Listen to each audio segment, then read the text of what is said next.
가게 월세도 못 내서 보증금 다 까먹은 여친. 그런데 매일 아침 배달되는 19,500원짜리 쿠키 상자를 보며 저는 이별을 예감했습니다. 사랑만 있으면 다 될 줄 알았던 시절이 있었습니다. 32, 적지 않은 나이에 시작한 연애였기에 이번만큼은 정말 끝까지 가보고 싶었거든요. 하지만 지금 제 눈앞에 놓인 건 달콤한 쿠키 상자와 쓰디쓴 이별의 예감뿐입니다. 제 여자친구 은지는 20대 후반, 남들 다 하는 취업 준비 대신 꽃집 사장님이 되겠다고 선언했습니다. 인생의 첫 사업이자 생전 처음 가져보는 그녀만의 가게였죠.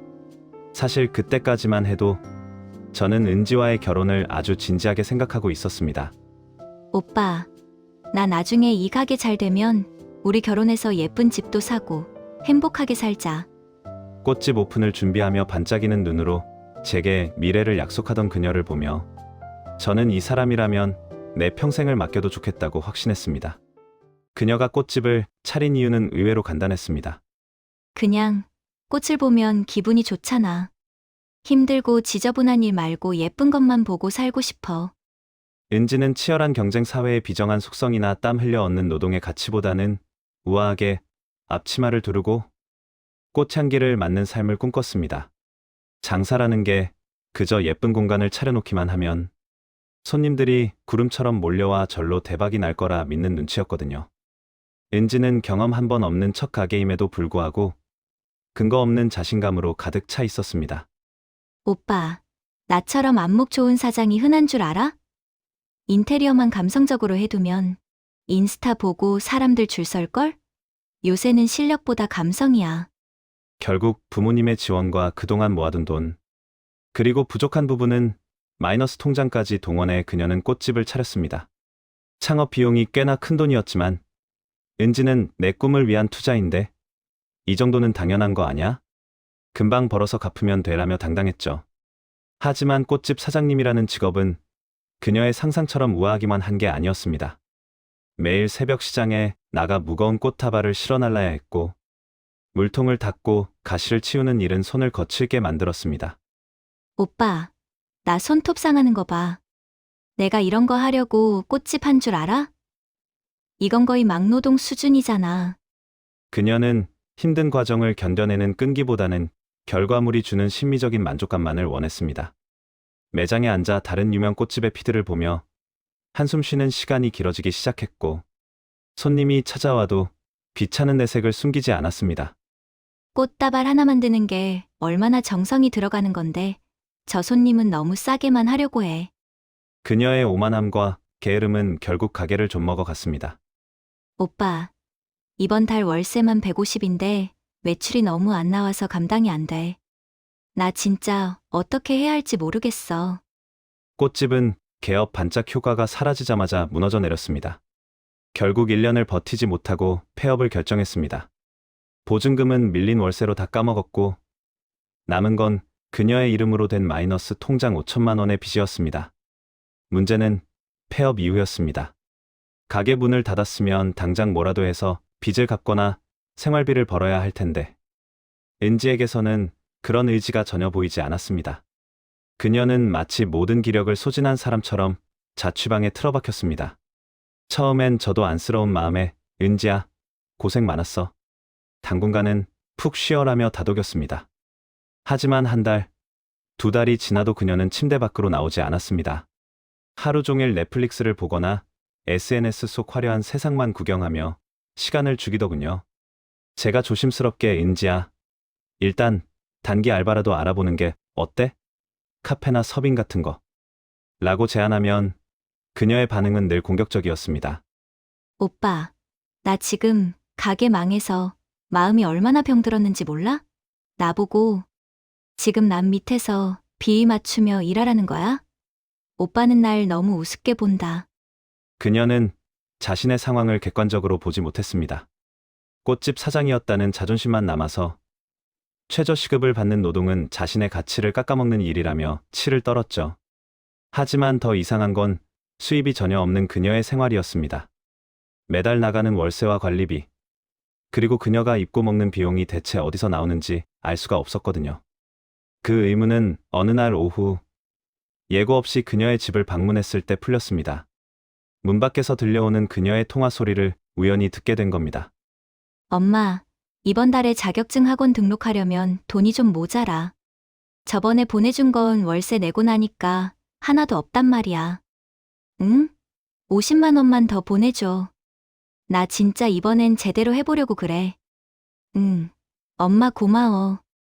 학원비라는 핑계로 부모님께 돈을 요구하는 그녀의 목소리는 너무나 태연했습니다. 쉰이 훌쩍 넘은 나이에 아직도 식당에서 일하시는 부모님의 등골을 빼서 30이 다 된 딸이 집에서 뒹굴며 거짓말을 하고 있었던 겁니다. 화가 치밀어 올랐지만 일단은 참았습니다. 그리고 그날 저녁, 그녀가 그렇게 받아낸 돈의 행방을 제 눈으로 확인하게 되었습니다. 정적을 깨는 현관문 초인종 소리에 은지가 눈을 반짝이며 현관으로 달려나갔습니다. 그녀가 들고 들어온 건 작은 종이 상자 하나였죠. 요즘 SNS에서 그렇게 핫하다는 두바이 쫀득 쿠키, 일명 두쫑쿠였습니다. 그녀가 상자를 열자 한 입에 쏙 들어갈 만한 자그마한 초콜릿 같은 쿠키 3개가 가지런히 놓여 있었습니다. 저는 호기심에 영수증을 슬쩍 봤다가 제 눈을 의심할 수밖에 없었습니다. 쿠키 3개에 무려 19,500원이더라고요. 쿠키 3알에 2만 원에 가까운 돈을 썼다는 사실이 도무지 믿기지 않았습니다. 은지야, 이거 쿠키 3개에 거의 2만 원인 거야? 요즘 우리 상황도 안 좋은데 이런 건 좀 너무 비싼 거 아냐? 제가 조심스럽게 말을 꺼내자 그녀의 표정이 순식간에 차갑게 굳어버렸습니다. 방금까지 쿠키를 보며 웃던 사람이 맞나 싶을 정도로요. 상황이 뭐? 내 가게 망해서 돈 없는 거. 오빠가 지금 다시 확인시켜 주는 거야? 내가 지금 인생에서 제일 힘든 시기를 지나고 있는 건 알아? 나한테 이 쿠키 한 상자는 사치가 아니라 유일한 치료제야. 이거 하나 먹는 게 내 하루의 유일한 낙인데 오빠는 그것마저 아까워서 나한테 눈치를 줘. 그녀는 저를 공감 능력 없는 속물로 몰아세웠습니다. 사실 SNS에서 워낙 유명하다고 하니 은지도 호기심에 한 번쯤은 이 정도 먹어볼 수 있겠지 싶었습니다. 은지의 말을 듣고 나니 제가 너무 야박하게 굴었던 것 같아서 미안하다고 했죠.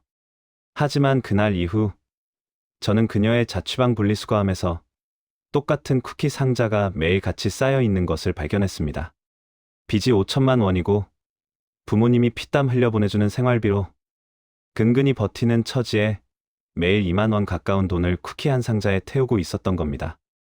은지에게 아름다운 것이란 늘 이런 식이었습니다. 꽃집을 차릴 때도, 망한 뒤에 쿠키를 사 먹을 때도 그녀는 현실의 고통을 잊게 해줄 화려한 도피처만을 찾았습니다. 저는 그 괴리감을 견디기 힘들었습니다.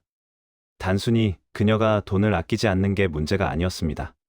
제가 옆에서 그녀의 기분을 살피고 모든 데이트 비용을 감당하며 그녀가 다시 일어설 수 있게 온 마음을 쏟아붓는 동안 정작 본인은 아무런 의지 없이 제 등 뒤에 숨어버렸으니까요. 매번 진지한 대화를 시도할 때마다 저를 피도 눈물도 없는 사람으로 몰아세우며 입을 막아버리는 그 이기적인 태도가 이제는 제 삶의 에너지와 우리가 꿈꿨던 미래까지 야금야금 갉아먹고 있었습니다. 뒤에서는 부모님 피 같은 돈으로 유행하는 디저트를 먹으며 허영심을 채우는 모습. 예쁜 것만 좋아하던 그녀의 취향이 이제는 자신의 삶뿐만 아니라 제 미래까지 갉아먹는 독이 되고 있었습니다. 꽃집을 차릴 때만 해도 이 사람과 가정을 꾸리면 참 예쁘게 잘 살겠다고 생각했던 제 확신은 그녀의 무책임한 행동들을 보며 이제 완전히 무너져 내렸습니다. 은지는 쿠키를 한 입 빼어 물고는 바로 휴대폰을 꺼내 사진을 찍기 시작했습니다. 방 안은 먹다 버린 편의점 도시락 용기와 쓰레기로 엉망인데 그녀가 찍는 프레임 안은 고급스러운 쿠키와 감성적인 조명으로 가득했죠. 역시 은지야, 여유 넘치네. 부럽다. 난 비싸서 못 먹는데 라는 댓글이 달릴 때마다 그녀의 입가엔 옅은 미소가 번졌습니다. 은지야, 현실을 좀 봐. 너 지금 일할 생각은 아예 없는 거야? 매달 부모님한테 학원비라고 속여서 돈 받아내면서 매일 이렇게 비싼 쿠키 시켜 먹는 게 맞아? 나 너랑 결혼까지 생각했던 거 알잖아. 근데 너의 이런 모습 보니까 이제는 솔직히 자신이 없어. 제가 마지막으로 진심을 다해 설득했을 때 그녀는 제 면전에 대고 소리를 질렀습니다. 오빠가 내 인생 대신 살아줄 거야? 어차피 망한 인생 하루라도 행복하게 살겠다는데 왜 오빠가 난리냐고. 내 결혼 상대는 내가 힘들 때 이 정도 쿠키 하나도 기쁘게 사줄 수 있는 사람이어야 해. 오빠 돈 아까우면 그냥 헤어져. 내 행복을 돈으로 환산하는 남자랑은 나도 결혼할 마음 없다고. 그녀의 당당한 태도에 저는 할 말을 잃었습니다.